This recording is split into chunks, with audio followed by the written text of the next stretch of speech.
Last fall, they released part one of the 2 CD House of Golden Bones album. It's well, I guess you wouldn't say a double album, or you could say a double album. It's part one and part two. I'll get the official word on that. Corey Taylor's on the phone with me today from Stone Sour. Corey, how you doing? I'm doing good, man. How about yourself? I'm doing very excellent today. And would you call it a double album since it's split up into two parts? Yeah, I would. I'd call it a double album because we originally we were going to release it as a double album, and then we realized that we were kind of missing out on a great opportunity to build excitement. To build some expectation. To make something special. So we split it up. But yeah, I would definitely call it a double album because the way I sequenced this and the way I wrote it and the way we arranged it was so people could specifically put it into like an iTunes playlist and just listen to it from Gone Sovereign all the way to the final track, which is the title track, House of Golden Bones, and that's what I wanted people to hear. So it's definitely a double album. And the idea for this, like, how long has this idea been brewing in your head to have this album telling this story with the short story and the comic book and everything? How long has that been just something you've had on? The germination for it, the little seed I've had for probably about 5 years, maybe. I had it back like even before we were working on Audio Secrecy, and it was just, it wasn't like a huge idea at the time. It was just the idea of this guy waking up in a world that he doesn't understand, but that's as far as it went, So, I really never took the time to kind of sit down and flesh it out. And honestly, some of the songs that are on these albums are songs that have been floating around for a while. They just didn't have a home yet, So, when the time came to start kind of thinking about what the next project would be, and honestly, it was during the Sonosphere tour that I did with Slipknot. For some reason, that idea came screaming into my mind, and I could see it, like the beginning, the middle, and the end, and all this great music started kind of coming into my head, and I started kind of putting two and two together with the other songs, and the rest is history. So it's been around for quite a while. Now, when you imagined it initially, did you imagine the comic book along with the music, or just the story to begin with? The comic book came from writing the story itself. I wanted to write it in a way that was very visual, very cerebral, and it would cause you to see these things in your head. That to me, that's what a great story does. So I wanted to write it in a way that would capture the imagination and get you trying to see that scene in your head. So while I was writing it and I was trying to do it that way, it came to me. It was just like, man, this would be a great comic book, And the more I thought about it, the more I thought it would be really, really cool. So I was like, of course I opened my mouth and created more work for myself. But, it really kind of, it was a great thing to do. It was a great opportunity, and I had a great company to do it with. And I've read a lot of interviews recently where you do talk about your love of comic books going way back into your childhood. Did you ever think, ever in your lifetime, that you would have a comic book with your name on it as the writer?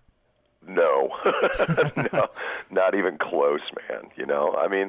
That's kind of one of the extra things that I'm kind of getting. I've like you said. I've been a comic book fan since I was 5 years old. It's one of the ways I actually learned to read was reading comic books. For me, I would have been completely ecstatic just being a comic book reader for the rest of my life, But, this opportunity really kind of gave me something a little extra, It was a lot of work.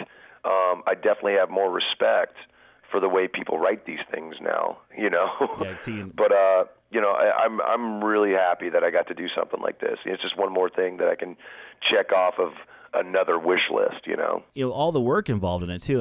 There's work involved in creating the album packaging, which, like, if you put the two albums together, I watched the video of this on your guys' website. It makes the House of Golden Bones, and then there's also the short story that's included in the liner notes in place of the lyrics.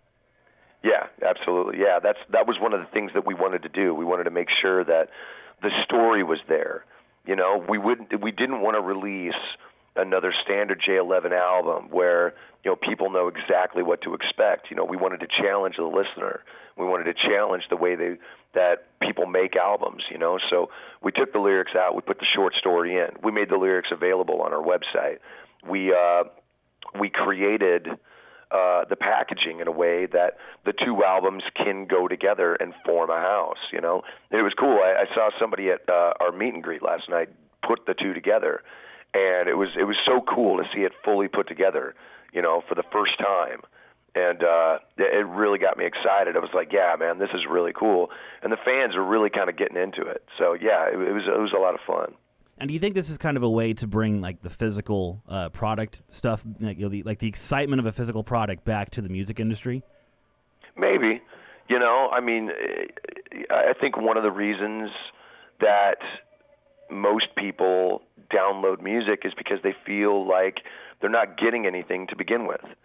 And I think if you concentrate on the music, that's one thing. But if you concentrate on giving them something special, something that's never been done before, then that will get people going, huh? Even just collectors will want to get something like this because it's such a special thing. Nobody's ever made 2 CDs that you can put together like a house before, and I mean, if they have, I've never seen it.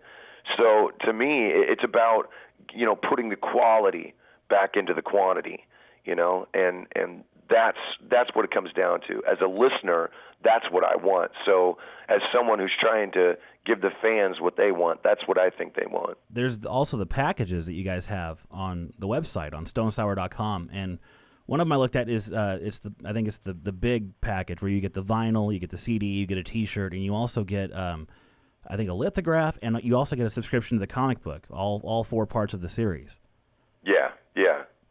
And so it's definitely like you buy that package and you've got everything set for part 2. Like you've got everything and it's just like, to me, I look at it and I'm like, man, for a fan, for a collector, that's the package to get. Yeah, right, exactly. Well, I mean, we're great students of what has come before us, to be honest. And we look at a band like Metallica, and there's no other band on the planet that goes above and beyond for their fans the way they do. Maybe Kiss, but Kiss tends to just put a price tag on everything. Right. And if you're a Kiss fan, you'll buy it, but you look at a band like Metallica that gives so much to their fans, and they take so much time to make sure that their fans are getting exactly what they want, that we learn from that. We see that happening, and we're like, how can we go above and beyond for our fans, So we really wanted to make sure that this package was very special, Plus, I mean, we do so much for our fan club with, sending them early demos of a lot of these songs that no one's ever heard before, right. We just try to make it even more special for them because they've been able to keep us where we're at professionally for 10 years now, 11 years, I guess. And, without them, we wouldn't be where we're at. And the fans also, the fan club and just anybody that wants to go to the website, you have the entire album up. They can listen to the entire thing a week before it's out. Yeah. We wanted to stream it and get everybody excited about it, because there's been so much excitement and expectation for this. We wanted to kind of just get it out there so people could hear what's in store, and we knew that people were going to rip it. We knew that people were going to post it on YouTube or, find a way to get it out there. But for the hardcore fan, that's not going to matter for them. Getting to hear the music is going to make them even more excited, In this day and age, you've got to find a way to keep the fans coming back. And this was just a way for us to kind of give back to the fans and try to, just give them something special. And I talked to Josh Rand right before part 1 came out, and he mentioned that you guys maybe, and this is like a tentative thing, you might be doing the albums, like do 2 nights in a city and do part 1 and then do part 2 on consecutive nights. Is there any more details on that plan, or is that kind of something that's still... No, not yet. It's something that we're talking about. We're going to try and see if we can feasibly do it. Not from a like a technical standpoint, but just from a just a pragmatic standpoint, we're trying to see what we can do with that. But no new news on that yet. One question I've got to ask, being a Skid Row fan, what was it like having Rachel Bolan in the studio to do your bass tracks? How cool was that, right? I mean, as a fellow Skid Row fan, dude, it was super cool. Like it was amazing. Rachel is one of those very underrated bass players. He's very good, and I mean, even better than we thought he would be. I mean, the guy is just phenomenal. We threw 24 songs at him, and he nailed them over the course of 6 days. Wow. I mean, he's fantastic, and also one of the coolest dudes I've ever met, one of the coolest dudes I've ever had the privilege of working with. And I really love the fact that this kind of has brought more attention to him as a player. I mean, a lot of people think of him as a songwriter, which rightly so. He's a great songwriter, but these albums really allowed him to kind of show off his skills on the bass. And the cool thing is that he recorded almost all of the songs with the same bass that he's been recording with for over 20 years. So that's the bass that he played on the first album. That's the bass he played on Slave to the Grind. Like it got us super stoked. We were like, oh, look at that thing, man. Yeah, I mean, just as fans, we were freaking out. And he had us cracking up every day. He's one of the funniest dudes I've ever met. Very cool. As far as the album goes, the storyline of the album, and the storyline of the comic book as well, is there anything you can tell us about the story in part 2 that won't give the whole thing away? Just something to kind of tease everybody and whet their appetite. Well, for everybody who knows the story, part 1 ended on kind of a cliffhanger with the Human basically falling into the clutches of Black John and the Numbers. Part 2 opens up in a very dark spot. I mean, the Human's still being held captive, and he still has this huge journey to go through. He still has to make his way to the House of Golden Bones for the conflagration.